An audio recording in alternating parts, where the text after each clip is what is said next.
All right, welcome back, everybody. Doa again with another round from the Los Angeles Jump to Lightspeed Planetary Qualifier. This is the semifinals, and joining me is none other than Munstar. How you doing?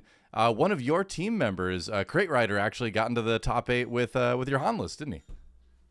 Yeah, it was fantastic, and it was really fun to be there and be cheering on my teammate and watching kind of an interesting top eight. Yeah, and you ended up top, it was 13th, right? Something like that? Yeah, I Okay, was one game so out of the close. top cut. It happens to the best of us. But we've got Absolutely. two great players to check out. We've got Michael Garcia from yesterday's round of 8 match once again, of course, on the Piett Blue. Very interesting list. Annihilator doing work. And then on the left side of your screen, we have Amando Santos on Qi'Ra Data Vault, arguably one of the, if not the strongest deck in the game right now. And the funny thing is, this is actually a rematch from the second round of Swiss in this tournament. They actually played each other already earlier in the day, and Amando won that one 2-1. So we'll see if we get a different result here today, because the winner obviously gets a spot in the finals. Yeah, absolutely. Amando is actually one of the locals in the LA scene, and he's pretty known for coming out to these tournaments, coming out to these PQs, showdowns, and whatnot, and he always performs pretty well. So Yeah, Amando's a very, very good player. he's a great player, and what I enjoy about him too is that he just seems like he always has like a fun attitude during his games too. You know, he plays seriously and he plays very good, like crisply. You know, like it feels Mhm. like being talkative and being sort of like extroverted doesn't distract him at all. But seems like a fun opponent. I haven't gotten to play against him personally, but watching him in action a few times seems like a fun guy. Yeah, absolutely. One thing is that me and him actually knew each other from our Yu-Gi-Oh days. Oh no way! So me and him go back a little bit. All right, that's awesome. And by the way, like another random fact is the quote on his playmat there is actually written by the voice actor for Char Aznavour in Gundam, apparently. So that's a cool. If you're into Gundam, that's a cool thing, which I am definitely. So it looks like the players are getting ready to get started here. Remember, with Michael Garcia, kind of bucking the trend a little bit with Piett and playing the Piett Blue rather than the Piett Red. I think there's a couple different colors you can build him, but the decision to go blue for Michael, as we said yesterday, just came down to straight up comfort. He just liked the way the deck feels and just practiced it, you know? Yeah, this was kind of more of a deck we saw pop up at the beginning of the set, and then Yeah. as we got more and more towards competitive season, people kind of went away from Piet and stopped giving it a chance. But obviously, Michael showed that that didn't have to be the case, and you can still play Piet and perform, and it's very interesting. And here he is in our top four game. It is really interesting because I when the set came out, I was kind of predicting this version to be the best version of Piet. But people were testing. I know you guys were testing some cunning lists. There was a red list, an aggression list that was really good, and I feel like it just took time, right? Where Piet Blue almost reminds me of like Akbar Data Vault, right? Where it can be a deck with a very high ceiling, but it's got a difficult barrier of entry as far as how many games are you going to have to practice before you're able to perform well enough to take it to a tournament like this. I think it's just a complex deck to play, especially into the inevitable quicker meta at the beginning of every set has like a more aggressive meta at the beginning, and then as people figure out the leaders, it starts to mellow out. Absolutely. All right, Salacious Crumb. Which, hey, if he gets a super laser tech next round, that's golden, right? Absolutely. And kind of have some protection from, I guess, power of the dark side for when it gets to his ships. Yeah, Because that's kind of absolutely. the way I'm feeling. Just Piet's got to get a way to get one of those big ships to stick. Yeah, for sure. The funny thing is, what I noticed yesterday with his other matches, what the biggest deal ended up being, as my kid screams in the background, is that he would get a resupply carrier out quickly, and then that resupply carrier wouldn't be removed because it wasn't seen as a big threat with whatever was coming next, obviously, and so it would act like kind of a buffer, right, where Power of the Dark Side wouldn't be as effective. Even if the bigger ship was removed, he'd still be able to swing for 4. So it's funny how the resupply carrier ended up being this very crucial piece in the game plan yesterday. Right, that's really interesting. Double resupply and then turn two Wow. Michael didn't play anything. But there's the laser tech. Yeah, okay. So he did have it in the hand, or at least must have drawn it this turn. And yeah, there's the bounce for Crumb. And hey, at least he gets to play the Crumb right again. But and he just drops the Piet as well. Okay. Gets a little bit of damage Just get in. some damage going on the base, I suppose. I mean, I guess you can't power the dark side it. You can't take down it. So it's it's pretty safe out there at the moment. But I'm always a little Right. bit nervous when I flip my leader right into like my Um, opponent's initiative. right. I'm interested in how Armando plays his Qi'Ra flip here. Yeah, no Does kidding. he hold it till later in the game to potentially get No. rid of a ship? Is he going to flip right? Oh, no, there. There you go. Yeah, and he's, he's a fast player too, as you can see with the snap of the leader out there. Yeah, He plans a lot of these things out ahead. both these guys are pretty quick players, and at this point in the game, this is the 9th round for each of these players. So, and power the dark side. We were talking about Michael being worried about it, but there it is on Amando's side. But here comes Vader from set 1 to equalize things in a pretty big way. Gonna do the search first, but then I'd imagine you just run into the Piett, right? Yeah, I take the Piett out. Yeah. There's a world here where maybe a Death Trooper takes out the Ooh, I like that. Salacious Crumb. I like that a lot. Yeah, just clear the board. Otherwise, do Qi'Ra, let's see, let me look at his list. I'm like, does he still run phase 3? Two High Levon Enforcers, okay. Oh, interesting. Okay. I mean, that could potentially be a lot of damage with the grit, so going for more of the aggressive route, I guess. Also Avenger protection, too, when you think about it. And Crumb is going to get bounced. Yeah. And there he is. Yep.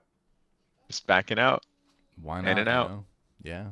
Let's get a little bit more damage on the Vader. Every little point counts when you have 7 health to burn through. But I'm wondering, where are Michael's big ships right now, Okay, Vader's going to take out the Crumb. Yep.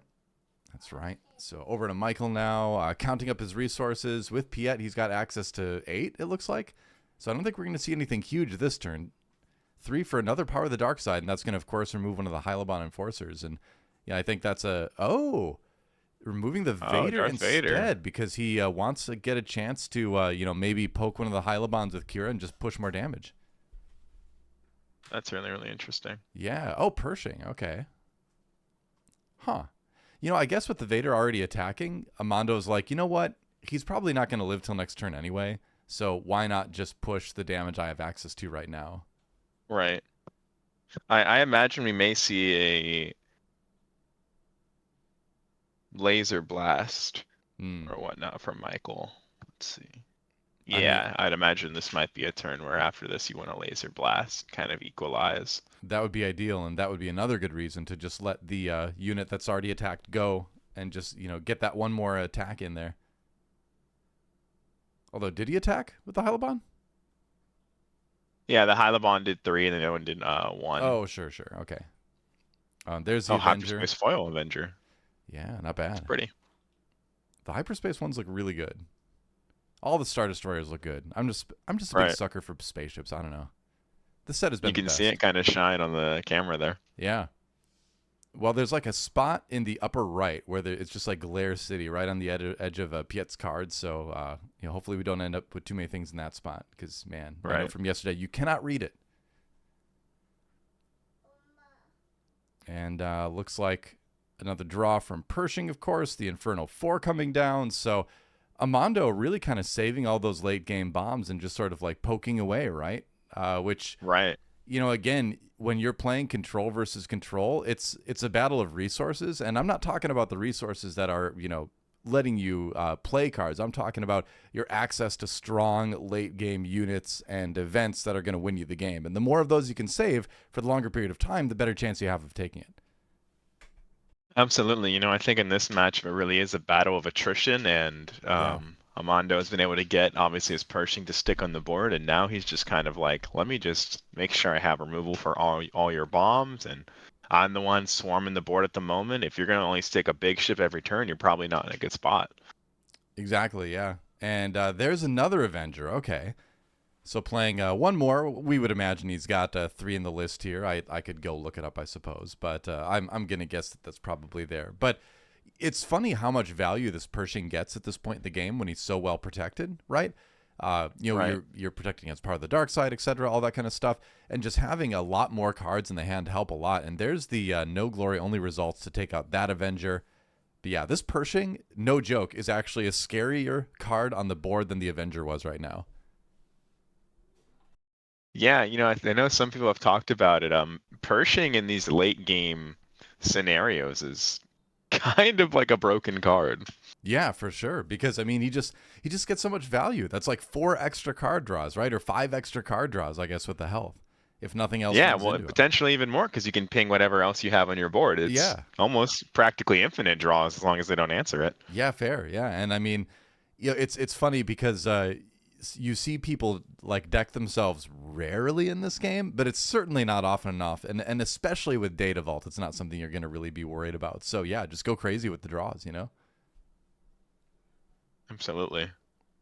Now, where is that Super Laser Blast? I'm sure Michael's thinking what you were, where he's like, I could really use one of those right now. Ooh, thinks about playing something. I didn't quite catch what it was, but took it back I at the think it was. last second. Oh, here we go. There it is. All right. Oh, there's another laser blast. All right, we got another draw from the Hylabon. But if you're Amando in this situation, you know that you got your value out of that Pershing. Oh yeah, he got what 3, 4 draws out of that. And there's a Yeah, I Vader. believe. Immediately rebuilding the board with the Vader and whatever else he Right. finds. Go wide. Yeah, exactly. He did the 2 Hylabons before. Now I think is maybe where we're gonna find one of those 3 drops instead. Super Laser Tech. I think that was legit his only choice, just with the quick Oh, glance I I had think after I that. saw a Pike Sentinel, Oh, but I okay. think Super Laser Tech makes more sense there. Yeah, yeah. He'll take the resource a little bit. There's an Inferno 4 on Michael's side to just do a little bit more filtering. But as we move on, I mean, you can see the damage slowly creeping up on Michael Garcia's base here.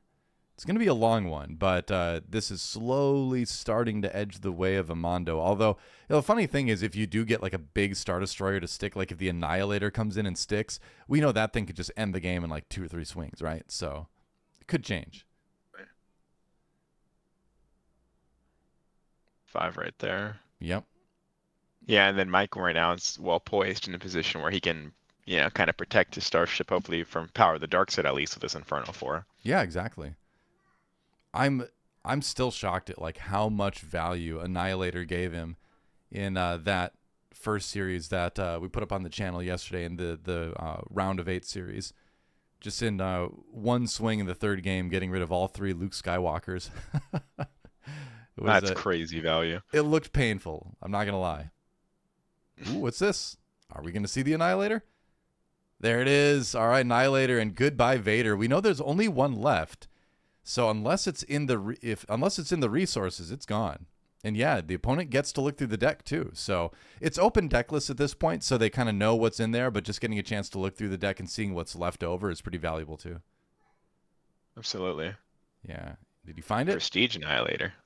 Yeah. I love the sideways treatments for the Prestige Annihilators and the Executors. Or Oh, I Executors, think he's rather. kind of. Oh no, he found it. Yeah. It kind of seemed like he was asking a question there. Maybe where is it? Probably in the row, but no, it was there. Yeah. It's funny. Like, it's such a fringe scenario. I never thought about it before, but I'm like, man, if I'm playing against like a Piett Blue, do I want to specifically resource things to protect them from the Annihilator? Yeah, Right. like maybe you do, and then you have tech bring them out later. But it's a weird thing I've never had to think about in Star Wars Unlimited before, is resourcing things as Annihilator protection. And there's a Fel the Dragon, yeah. Can imagine at this point Yeah. Amando has a lot of removal built up in his hand. Right. Yeah, I've faced actually funny enough, it's Armando's girlfriend, and she was playing Piett Blue Oh, at one cool. of our weeklies at one point, Huh. and ended up hitting my Millennium Falcon. And so every Millennium Falcon in the deck. That is harsh. I had when I was playing my Vader 4 list when I'm running the off aspect Millennium Falcon, I had a player force throw me when it was the only card in my hand, and I'm like, oh, this isn't how I wanted to reveal I have this in the deck. Yeah. I discarded, and he's like, what? It was fun, but it's never fun to lose those cards. Right. Yeah, 17 And damage. Oh, go ahead. oh no no, shout out Armando for the way he's playing this. As you saw, when we got that little hand peek, we saw 2 Devastators, but he's really trying to make sure he doesn't have to play them on the board until he can get the best value absolutely he can get. So he's Yeah, just holding on to his bombs, kind of just more trying to go wide and force Michael to try and, put some pressure on the board, which right now he can't really do without playing a big Star Destroyer. Yeah, like what is Amando really worried about at this point? I mean, he's not going to take a whole lot of damage from Inferno 4. It would take like infinity turns for that to poke him down. So you can just kind of play it chill and kind of wait, right? It's kind of on the Right. it's on the player with more damage on base to be the person to try to seize back advantage. So there's the Maul, though. I mean, I like playing the Maul here because it's just a removal soak, right? It's Right. saying, hey, I'm a big threat out here. I'm gonna do some damage. You better remove me. But Michael's in that position that you just mentioned, where he knows the Devastators are coming too. So it's a little bit of a catch-22 there, right? Where you remove the Maul, protect the Devastator, essentially, Right. or you don't remove the Maul, and then you're suddenly taking 7 more damage. You're at 24. You got to do something about the Maul. Absolutely. Yeah, and there's the Power of the Dark Side to do just that. Very efficient removal. Still has plenty of Hyperfoil, resources. Power of the Dark Side. Ooh. Did you know I that? think I think Michael's got his deck. A bunch of the cards seem to be blinged out. I like that. It's pretty much, and I appreciate that with the dedication to the leader. But yeah, it looks like he is almost full rarity. The Inferno 4 notwithstanding. Oh, there's the Devastator. Yeah. And, yep, going to go ahead and do that. Did you know that Power of the Dark Side was one of Ice Cave Radio's reveal cards way back in set 1? That's insane. Wow, that's what a reveal card. We had There we we had go. 2 bombs. We had that one, and we got to reveal Super Laser Technician. Like, looking back on it, it's Sheesh, like, two of the holy best cow. cards in the game. I know. We didn't know it at the time. We were like, oh, this guy's cool. He makes a resource. He looks like a DJ. Yeah. And then Part of the Dark That's Side awesome. is strong. Yeah. That one was obvious, But Devastator out there now. What's Michael gonna do? Because it's not gonna take a whole lot to finish the game in Amando's favor, unless Michael can See, answer this.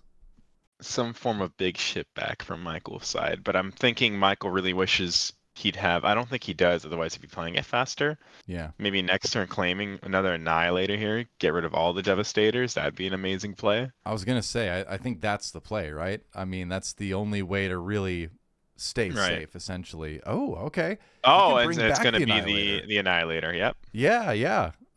Palpatine's return. Forget Palpatine. Somehow the Annihilator returned. Which And is, we know Armando was holding oh, another. Oh yeah, and he there just he throws threw it it at across him. the table. Yeah, from his hand. Yeah. It's like you know. It still gets a look at the hand anyway. Gets a look at the deck. Where's the other Devastator? I don't even know if does Amando run tech. Let me look here. He probably does. Maybe not. Maybe not. No. I think 2 Devastators is what the more standard Qi'Ra list is at. Yeah, you're right. 2 I think Devastators. it's like three so- Avenger, 3 Avenger, 2 Devastator. Yep. And so no tech either, I guess. Well, of course not tech because it's well, I mean, all right, I know tech is heroism, right? But in a list like this, take my word for it, you can absolutely run tech because you will get to situations where you can afford it. I'm gonna say it again. People aren't playing enough off aspect stuff in this game. Right, yeah, no, Tech's definitely a card you can play. My buddy, when he saw Tech revealed, he was like, this should go in any control deck, no matter what side it's on. Exactly. I'm actually a little bit shocked that people aren't playing tech and stuff like Qi'Ra. Right. Yeah. It gives you so much value. It's like, yeah, if I have 10 resources, I'm definitely going to pay 5 for tech. Absolutely. I wonder, yeah, I have no idea what's in Amando's hand. But he's drawn a couple more cards. This is a very good position for Michael to be in to take the board back as long as Amando Yeah. does not have removal, which he's gone through a lot of it already. Yeah, he has. I think we've only seen one Fell the Dragon so far, if I recall correctly. Oh, there's a Snoke. Oh, okay. All right. So Snoke will weaken things a little bit and also be able And to get push some shielded. damage too. So that's kind of the real thing is wanting to push that damage with the Snoke. Right. I was gonna say, I mean, Annihilator even weakened is still 10-10. Yeah, exactly. Still gonna hit pretty hard, and it's a when defeated trigger for when you get to remove something and then eliminate it from the rest of the deck too. So just swinging for damage right now. Right. If it was an on attack trigger, oh my I goodness. know, right? And that's going to be a threat that Michael has to answer, otherwise the game will be over next turn. And that Snoke does have a shield on it, so protected from an overwhelming barrage. Yeah, it's funny because that Snoke is like 1 damage short from being able to end it with the next swing. 6 damage. Oh yeah, you're right. But but I mean, your point remains though, where it's like you attack and then they have to claim initiative, right? Otherwise, you just do it and then you swing and end the game. So it is essentially just kind of one action that will get him there. Unless Michael has an answer for it right here. Oh, Palpatine's return again. And what is it going to be? Avenger, I would imagine, yeah. And then that's going to get rid of the Pershing. The Snoke still lurks. Some big And now Amando's, potentially, if he's in a position where he just wants to be why. Oh my goodness. Wow. That is quite the play. That's right. No glory only results on the Annihilator, so that Amando is the one who claims it when defeated. He gets to eliminate the Avenger and then go through Michael's deck and remove all the other Avengers. Yeah, this is the danger of playing that something like the Annihilator on. Is a devastating play. No kidding. Yeah. It's like, hey, I really like that Annihilator's. When played, when defeated. Let me borrow that. Let me borrow that. And I feel like that just kind of locks it up for Amando in game 1. What do you think? Absolutely. I mean, we're talking about Michael's only at 5 resources here. Amando's going to go wide, and that's probably going to be, I feel, all Qi'Ra for game 1. Man, that was such a play. That was close though. It came down to exactly one move, one really well-timed move on a no glory. We know he had used one earlier in the game, and sometimes, a big powerhouse like that, he can come back to get you if you're Michael. Yeah, you think so? Especially with one defeated. So Michael claimed against a deck like Qi'Ra. Oh, yeah. So Michael claimed initiative. Amando just puts another unit down just to make sure that Michael can't eliminate everything on the next turn. Unless he has like another super laser blast maybe, but that's like the only thing that would keep him alive. And that Snoke, Did that Snoke not do damage last turn? No, it did. Okay. Just kind of went through some actions. Sure. Just noticing Michael's still at 23 here. But yeah, I guess we were, that turn took long enough that we were still on that one. All right, so this has to be like, all right. Oh, Maul. All right, yeah, it goes into the Callus. Little bit of overwhelm damage. Exactly 1. And then it'll die. Yeah, it's taken 4 back. Yeah. Right, because it's the -2/-2 for the Snoke. So it's only hitting for 5, which is again, barely enough. Oh, I think he's asking the judge, what's going on? Oh, if the Callus would draw for that, probably? Draw. Yeah. I mean, it is a unique unit, right? So. It does. It's the same thing like Gideon Hask. Yeah, exactly, yeah. Yeah, when another unique card is defeated, you may draw a card. Yep. So, yeah, you would get that. Agent Callus is another card that I feel like has been kind of underused since the game came out. No one was even using it until, big old regional champ Wu put it in his Qi'Ra list and set the standard. Yeah, I mean, it's as if Qi'Ra needed more card draw, but still, it's a little bit of pressure too, Right. I mean, that's the one fear I think with the Qi'Ra deck is that sometimes it can draw bad because of a 60 card deck, because of a lot of top end. And so there's a fear of that. Yeah, it's good. It's a good reason to throw it in. Phase 3 Dark Trooper. That's been in the list forever, for good reason. And 29 health for Michael. Yeah, I think that's going to be game number 1. Yeah, it looks like they're cleaning up now. So game number 1 going over to Amando Santos after the pretty sick no glory only results on the Annihilator to kind of lock up the game. That was fun. Let's move on to game number 2. All right, here we are shuffling up for game number 2 between Amando Santos on the Qi'Ra Data Vault list and Michael Garcia on the Admiral Piett blue Shield Generator Complex. The funny thing is I always read Shield Generator Complex and it still makes me think in the back of my mind, oh, that's the one that makes a shield token. right? But no, it's not the shield generator complex that makes the shield token. It's a security complex. They both even got complex in the title. Why did they do this to us? And it's actually going to be one of the hyperfoil bases at Worlds in the VIP package, which they didn't advertise, by the way. Oops. But it's okay because I might have bought it if I knew I was going to get some hyperfoil bases. Yeah, well, I'm sure there'll be some trading opportunities there too. I know I'm going to be trying to A get some cool pretty stuff. price on the Yeah, hyperfoil shield yeah. generator I'll trade complex. like a low end showcase for that. Yeah. Absolutely. Oh, there's a Um, hyperfoil Onyx Squadron Brute to start things off for Michael Garcia. yeah, Shiny. he likes his fancy cards. I like Yeah, it. indeed. And Super Laser Tech. All right, so decent start. He's Great start for Michael. We see nothing on the board of Armando here, yeah, just maybe but he rammed, right? I was gonna say, See yeah. he's at one resource ahead. So Believe he I actually resupplied. didn't even see what he was. It a super laser tech and then Qi'Ra. I honestly didn't see either. Like these guys play so fast. I was too busy thinking about bases. Yeah, that's what I was gonna say. I looked Yeah. away for 1 second. It was either resupply or You that. you can't slip up for a moment with these guys. They're just so fast. Absolutely. But yeah, I like where Michael's at as far as some potential goes. And there's a face for Dark Trooper saying, you know what? Yeah, go ahead, pop the super laser tech, but my Dark Trooper's gonna maybe hit for 4 next turn if I'm lucky. But you know what? We've reached the perfect moment here, right? Where Michael Garcia with the Piett activation can play a resupply carrier. This is That's a great play. if Although, if he's got it in hand, this is an ideal scenario. we could see. Oh, Oh, there. there it is. And there you are. He's absolutely right. I'm telling you, It's a like great spot. after watching him play yesterday, that's what I'm looking for, because like these were the scenarios where he really kind of excelled. Was when he got the ramp into the ramp, essentially, right on the ground ramp or resupply super laser into the resupply carrier. Then that's when things really start to accelerate quickly out of control. Yeah, right on.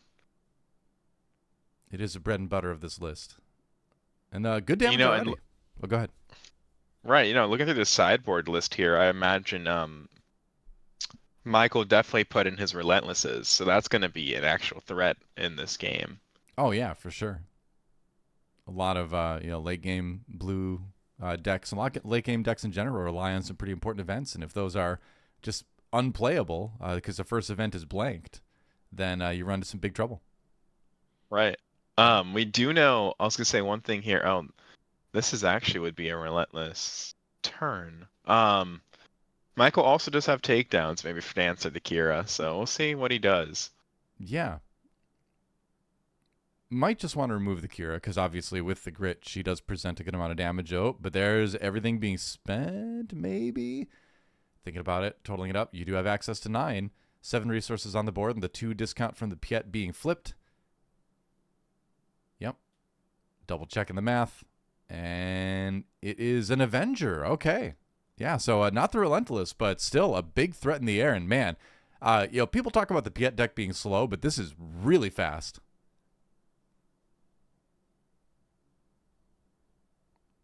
Piett sent back to the leader zone there.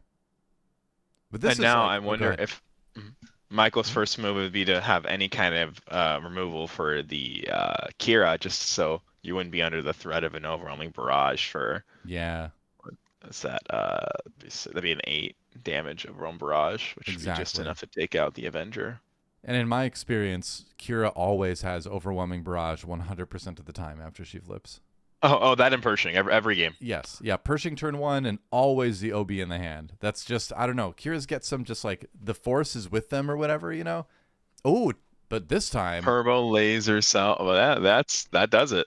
Yeah, the force is with Michael, and this looks like a very difficult situation for Amando to come back from. It's too early to play Super Laser Blast.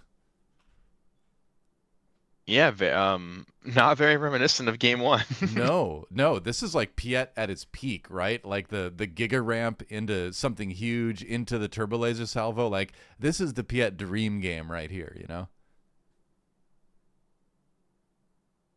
How much damage on the board is that? It's 6 plus, what, like 9 from Avenger, isn't it? That's 8. So we're talking about 14 points of damage. Jeez. Yeah, so A full And Amando swing? just to stick a Vader just to try and present some kind of threat, but that doesn't answer the damage that's coming to his base.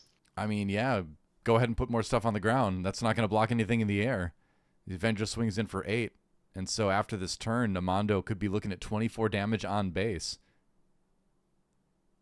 Yeah, takes initiative. There's the other swings. So that is indeed 24 damage on base. Just like that. This game is only minutes old.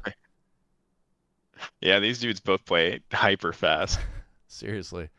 And it looks like they're just clearing it up. Okay, yeah. Hyperfast game number 2. Michael equalizes 1-1 going into game number 3.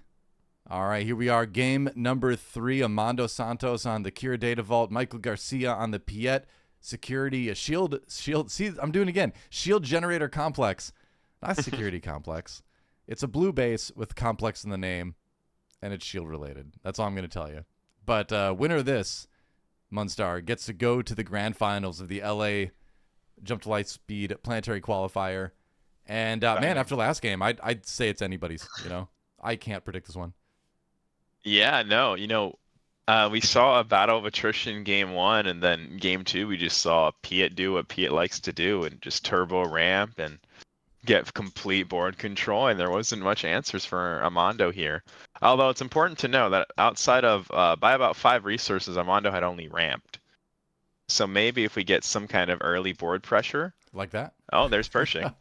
Yeah, pressure in a different way than when you Right. would normally use the word pressure. But that card draws pressure, and that the amount of removal that Amando's going to have access to is going to shoot up very rapidly.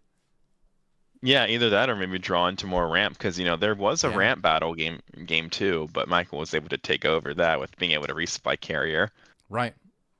I mean, and with this Piett deck, it really seems like it's the early ramp into resupply carrier that does all the best work for this Piett deck. And so, if he has access to something like that, going into 3 resources, we could see the same level of speed. But I'm curious, resupply for Amando Santos. So, you know what? I'm going to ramp at least. Yeah, Pershing resupply. It's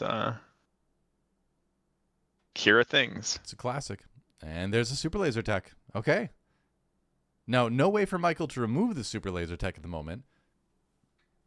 But he's really hoping, that maybe Amando gives him something to run it into, I guess. But if I were Amando, I'd be like, nah, no way. No way. I'm not going to do that.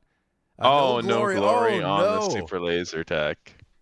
Wow. Well, Yeah. That's a result. So he just gets it. No glory, only results. Takes a super laser tech. The when defeated gets to be activated by Amando now. And that's double ramp.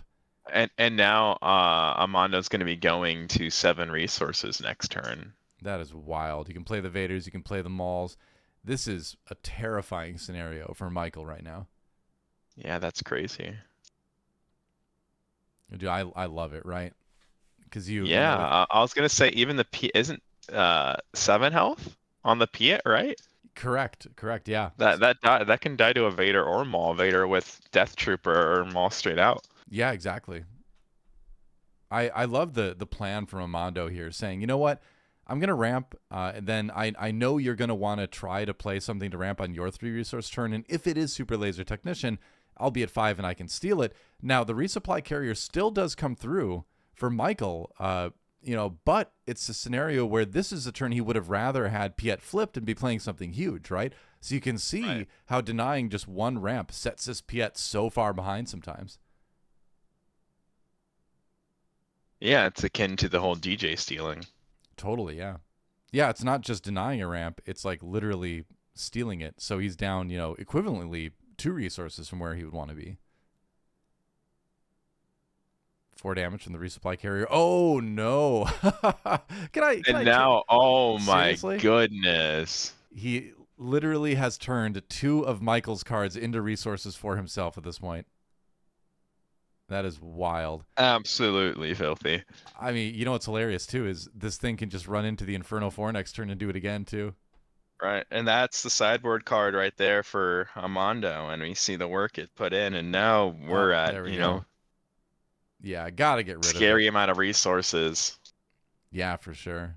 I mean, at least he had the takedown to remove the Architan's assault cruiser, but still. That is pretty crazy. I don't think I've seen I don't think I've seen like a Qi'Ra turn that many of the opponent's resources into their resources before. Yeah, no, that's crazy. I said it was really a ramp war, and Amando is like, yeah, let me just make sure I win it. Yeah, for sure. It's funny because they're both using, it looks like identically colored card sleeves. So yeah, I can't blame Amando for just keeping those things he took from Michael face up just to make sure he doesn't accidentally bring them home. Absolutely. Yeah. All right, Qi'Ra runs into Piett, and Piett not really getting a whole lot of benefit for Michael. The MC30 Assault Cruiser, I believe it is, getting played there, which is the 5/5 with Raid 1 and Overwhelm. So, it is something that Assault Frigate, it is something that can hit hard, but it's definitely on the lesser end of big threats you can play. Yeah, I mean, I'm thinking maybe with that 12 damage in Amando's base, just apply the pressure For sure. and hope to overcome this battle of, more Yeah. so attrition as that game one was, but hopefully just do that by putting pressure and damage on the board and hope to get there that way because you're definitely now down so many resources. I mean, he does have 18 damage on the board at least, but yeah, I just feel like it's going to be so hard for Michael to get anything to stick here as the Devastator comes down, and that's a big sentinel in the air, as well as just being able to nuke something too. Whoa! Speaking of nuking, Super Laser Blast will just clear the board, and we'll see where things go Well, from there's here an now. equalizer. No kidding. Yeah, I mean, that's what the doctor ordered for Garcia, for Michael Garcia, and I'm not talking about Dr. Pershing. I'm talking about the metaphorical doctor here. Absolutely. I'm thinking, if I don't know if Amando's gonna play into it or not. I hope he doesn't. But like, if he throws on a walker, tries to get some more card drawn, then Michael, he's still a little bit a ways away from his Annihilator. But that would be the best answer at the time for that. Absolutely, yeah. He's got to wait. Annihilator's an expensive card, man.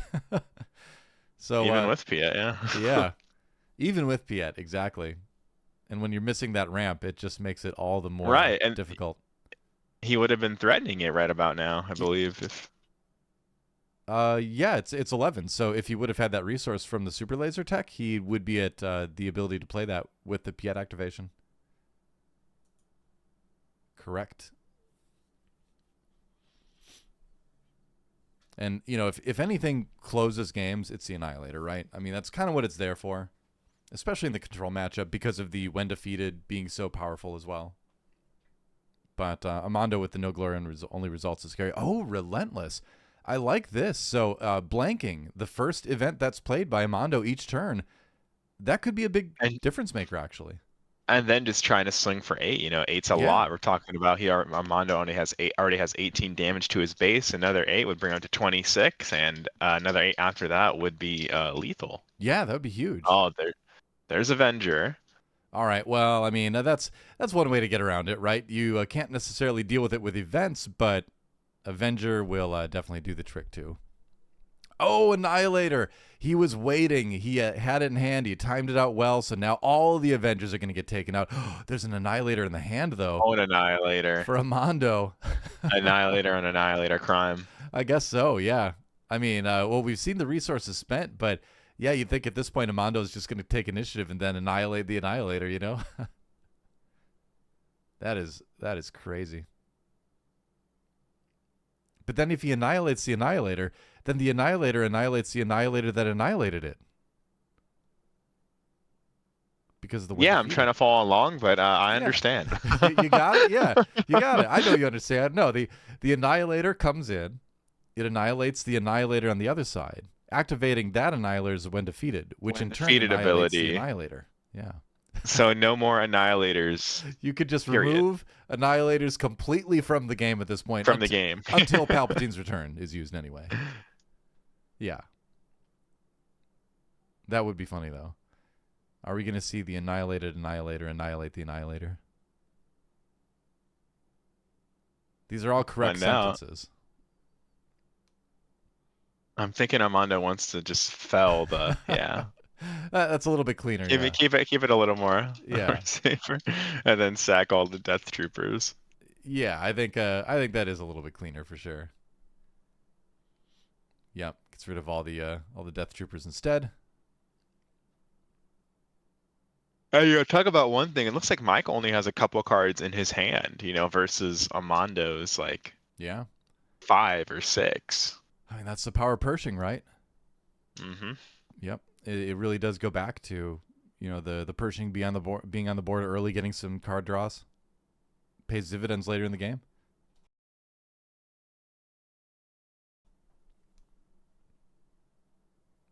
Yeah, And maybe I think Amando probably just plays a Vader here, goes wide again. I think that, Doesn't want to walk his walker into anything yeah, for sure. until he has other cards on the board, I imagine. Yeah, wouldn't mind it. I mean, it's great to just get to play a Vader because then you just have 2 units on the board, frankly. And Oh, here comes the Sam's walker. Walker. Okay, sure. Yeah, a little bit of healing. No, took the card to hand, so will not be healing actually with the Walker that time. And what do we see here for Michael? All right, Devastator. Yep, had the answer. And now initiative taken, I would imagine, by Amando Santos here, and so going to be on him to remove the Devastator. Here's where I think Amando's Annihilator might jump in. This would be a very good target for it. Yep. Oh no, goes for Oh power no, of the dark just a side. power. Interesting. Okay, so it's just efficiency, right? It's just I'm going to use the least I can to get rid of the most I can on your side, because he's always going to be able to play the Annihilator on the next Devastator, right? So, Right. why rush it at this point? Because he doesn't know if Michael Garcia has a second Annihilator in his hand, Absolutely. And then it's kind of like, what more is there's a chance in, green blue villainy that Michael only has removal in his hand, being Exactly. down so many cards. Yeah. So it's if that's the case, because it seemed like Michael passed there, which is why the Vader got played, right? Mm-hmm. Yeah. And on top of all that too is that we see another Pershing come in. Um, we also know that Michael Garcia runs Relentless, so that also incentivizes you to remove or to use event removal over unit removal when you know that the potential of Relentless coming down and blanking your events is a possibility too. Right. So I will say control is not my style of play, but I really do appreciate the mind games that go into it. When you get to these control matchups. Absolutely. And I think I saw there Amando has a restock in his hand just in case the game gets a little crazier. I think that's probably pretty valuable. It looks like Palpatine's return getting used here. And Annihilator. Maybe you could just bring out the Devastator too, and then just be like, all right, But then you don't get to sack any other Vaders. yeah, getting rid of the Pershing. I feel like that's the last Pershing already, but at least he gets to look through his deck and see what's in there. I would just worry about my Annihilator being annihilated. Didn't he see that? Oh in the no, I hand, think like, a I while think ago? he got the Vader. Oh, Yeah, okay. Oh, he it got was the just Vader. Okay. Amando. Literally, the moment like before, like when he Palp's returned, Amando threw the Vader in the discard pile. Yeah, they're So moving it was so a little, fast. Yeah. yeah. Well, even that was a little preemptive. I think that was just like, I know you're gonna pick this, but I Yeah. don't think he. Yeah, I've noticed watching Amando play a little bit. He does like to do the kind of the predictive thing where he'll already like move the things on his side that he thinks you're going to do, Right. and that's always a little bit interesting. All right, Annihilator out there, and yeah, Super Laser Blast removes the Annihilator. Don't worry, there's another Palpatine's Return in there. It'll be back. It's funny because this game is still really like even though there's a lot more damage on Amando's side of things, he's been so efficient with the removal that this game feels very even despite the very uneven damage on bases. Absolutely. But right now, Michael, so close to, if he can just get something to stick, he can pretty easily push damage for a win here. But just getting something to stick is so hard at this point. Shield on the Inferno 4, because why not?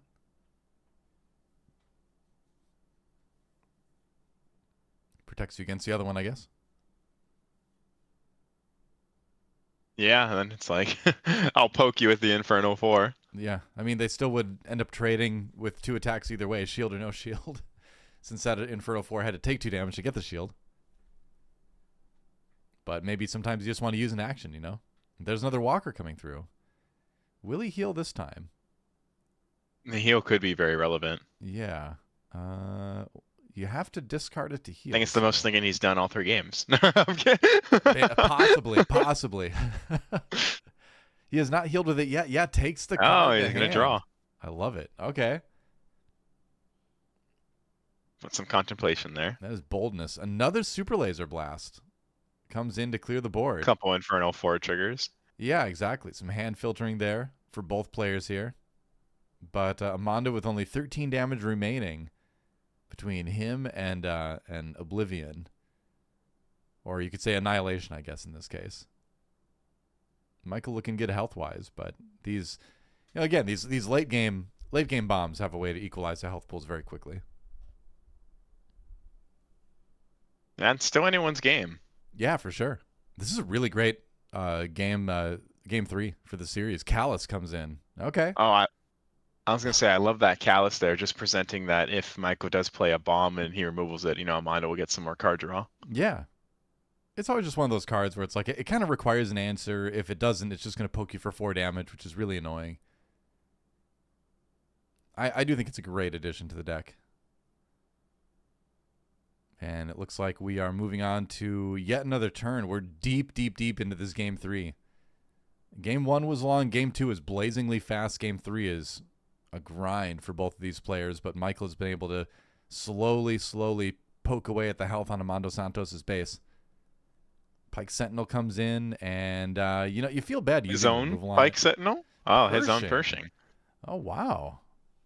He hasn't seen Pershing, I think, any of these, or he's been resourcing it. Yeah, I was like, does he even have it in his deck? Because, yeah, I think this is the first time we've seen it in the series. Maul comes in, though, for a little bit of overwhelm damage, finally taking Michael up to 5 on base total. Does deny the draws, though, which is pretty big. All right. Part of the dark side to remove the Pike Sentinel, since that'll be the obvious choice for Amando. Oh, here's the activation. What's he got? 3. So a total of 8, right? Or 9, I believe it is. Yeah, there's the Avenger. And, I mean, this is control versus control, right? I mean, just like, I remove the thing, you remove the thing. We'll just keep going until somebody runs out. Back and forth. Yep. Removal back and forth. But Amando does have a 2 to 3 card hand advantage. Right. From the Pershing way earlier in the game. Going through his own discard pile just to make sure he's kept track of what he still has access to. Yeah, because right here you can even see Michael's hand, and that's, what, 2 cards? Yeah, 2. Maybe there's a third one. I think it is just 2. Yeah, under. Yeah, but even that, it's like, we know Amando's talking about like 6 cards in his hand at the very least. Right. Well, which also is allowing him to like bait these removal, like, you know, power having to be wasted on a Pike Sentinel is great if you're in Amando's position. Mm-hmm. Now, what will be the removal here for Amando on the Avenger? If he doesn't have one, that's a very scary scenario because that would take him up to 28 damage on base. All right, there's the Annihilator. He's been saving it. Yep. I think we've known he's had that in his hand for a long time, and this is the moment to get rid of the Avengers. And last cards in hand for Michael, he got Relentless and Maul. Yep. Relentless and Maul, interesting. I mean, Relentless is a big one too. But now you kind of need an answer for this Annihilator. Yeah, because you play Relentless, it would just die to the Annihilator. You play Maul, you can't play both. Yeah. Just dies to removal. Yeah, I know. This is a very tough spot for Michael. This is a really rough spot because that Annihilator seems like it's pretty much guaranteed to get a swing unless Michael takes initiative and draws into something that can remove it. So that would mean another, it'd be up to 17 on base. So one swing from this Annihilator basically equalizes the damage on base between the two players.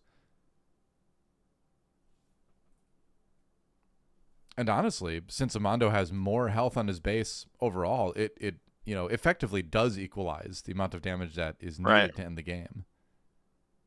And I wonder if Amando was saving this originally for Relentless. Could be, yeah. And then maybe now he exhausted his other removal and it's just like, now's the time. Mm-hmm. And we'll see a claim here. Yep. And I mean, at least, at the very least, on the Michael Garcia side, he's hoping that this will soak one hit from the Avenger. You know, it's very Right. possible that Amando just has removal from hand, but you know, if he's got like another, did the Avengers get annihilated? I can't remember on the Amando side. Yeah, just Yeah. attacks into it. Okay, yeah, it I kind of does believe force the so. swing, so that is nice. What's Michael? What did he draw into here? We know the Maul was the last card in hand. He's got 2 new cards from this turn. Perilous Oh, position. Perilous is Okay. okay. Does he That's have a second that's one? kind of worrying because that's what I feel like one of those things where it's like this is all I got. Yeah, I mean, like, if he has a second perilous position, he can kill it, right? So, but I don't know if he's got that. There's the reinforcement walker. Amando, will he heal? No, never healing with it. I'm just gonna always have more cards in my hand. Pure card draw. Yeah, I love the boldness. If he's got a second perilous, that means he drew both of them, which is hilarious. No, it's just a maul into the reinforcement walker. Okay. But oh, that's is that not even? Yeah, I guess that's not even enough, is it? It's got like No, nine no, it's health. 9 health. It's Yeah, it's chonky, that's right. and only one more card left in hand for Michael. That feels real bad. What is that card? He's got 3 resources. It could be a second perilous position. Um, Oh, there's a devastating and gunship there's though. Amando just going absolutely wide. Yeah, now you just hit this with Qi'Ra. You activate the grit, give it a shield. That's a scary board for Amando. I mean, he's got enough damage. He could just end the game if everything gets a swing. Absolutely, we're talking 10, 6, 5. Yeah. Yeah, just like that. The fortunes change for our players in this game. Amando Santos really, I think, playing an excellent game as far as the efficiency of removal goes. Really putting on like a masterclass for how to pilot this Qi'Ra Data Vault deck. And you know, Michael doing everything he can. He definitely played well as well. But at the end of the day, that Annihilator being safe for so long helped out a lot. What does Michael have here? Big Piett activation, and it's going to be his own Annihilator. And what will he remove? Oh, he's going to remove the Reinforcement Walker. Okay. Yeah, I believe if he has 3, he's got like 1 left, right? Yeah, that probably a 2 of though, I That's what I imagine. was thinking, yeah. But, again, you just get to look through the deck, I guess. Never a bad thing. All All right. right. Well, And then I imagine he still goes to base here and then just does a, base, maybe cure ability, gunship base, and then a form of removal, and then the Annihilators annihilate. I think you're right, yeah. Because the Annihilator will Or annihilate the Annihilator. or is there a world where he just plays a Devastator, doesn't pop it, and just shields the Devastator so Annihilator doesn't? Ooh. That's a interesting idea. I kind of like that one too. Right, because then you're not losing anything, and then you're preventing the Devastator from dying anyways because you shield it. Yeah. That's the nutty thing about Kira is that Ooh. shield ability is just so strong. Oh, there's a Relentless. Yeah, Relentless is equally scary for Michael's side of the board. Because again, it does. Oh, and no glory. Yep. Okay. Well, that feels like Yeah, that's yeah, gonna be. that feels like the end of the series right there. We'll see. The damage is piling up. I think Michael's gonna want to play it out. No laser blast or anything that can come in. No, I think he's used all those. Does he have another Annihilator? Does he have a third one? I can't remember if he runs 2 or just 1. Just only runs 2. Yeah, which is not surprising. But what does he have that Yeah. could possibly? Yeah, there's just nothing. Piett No, this activation. is a terrible position to be in if you're Michael. Oh, Architon's Assault Cruiser. All right, I like it. It gets rid of the Annihilator at least, but that will in turn get rid of the Assault Doesn't stop Cruisers. the lethal. It, Presents it yeah, on the board, yeah, you are unfortunately. right. You are right. Maybe he's just got that generic 2-cost exhaust a unit card. But I think it's Yeah. looking grim for our Piett player. What a run though. Let's see. Yep. Yeah, 8. 8 to And then base. Qi'Ra on the gunship, which will finish the game off. Yep, exactly. Qi'Ra hits the gunship, activates the grit for 5 damage, which is enough. There's And there it the is. handshake into fist bump. We got there though. And Amando Santos got there too after a grueling 3-game series. He's going to the finals, but what a run for Michael Garcia on this Piett. That was an epic series. No, that was intense. A lot of like mind games back and forth, and we did see kind of 2 different games where it was complete battle of attrition. But the one game when it was not a battle of attrition, it was when Michael just managed to get the ramp going and kind of blew Amando out that game too. Yeah. So when Piet's able to do its ideal like moves, it obviously has game into anybody, and that this is a great showing. And shout out Michael for bringing back, a deck that was only really showcased in the beginning of the set. Yeah, seriously. Bring the Piett Blue all the way to the semifinals of one of the biggest PQs in the nation. Very, very cool to see. But that's going to do it. As you can see, the screen went black. That's the end of the VOD.